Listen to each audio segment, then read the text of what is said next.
Guys, it's a new tutorial about the TikTok app, and right now I will show you how to switch your application from the light mode to the dark one or vice versa.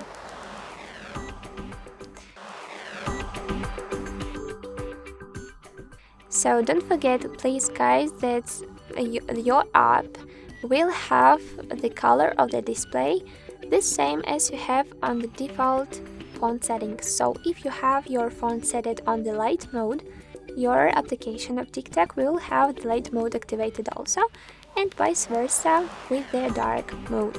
But if you want to change it, let's click on these three lines icon at the top and pick on the settings option. Right now we need to go to the display, and here we have the first feature like appearance. You can activate the dark feature, and from now on, as you can check, the TikTok will be in the dark, and also you can switch on to the light. This is very easy, but let's check the result. I will click on the dark and on the arrow to go back to the main profile page, guys, and as you can see, our TikTok is so stylish from now on. I hope that these settings are useful. If you like this tutorial, don't forget to like it below, and don't forget to watch other tutorials on our channel about the TikTok app. Thank you guys, goodbye.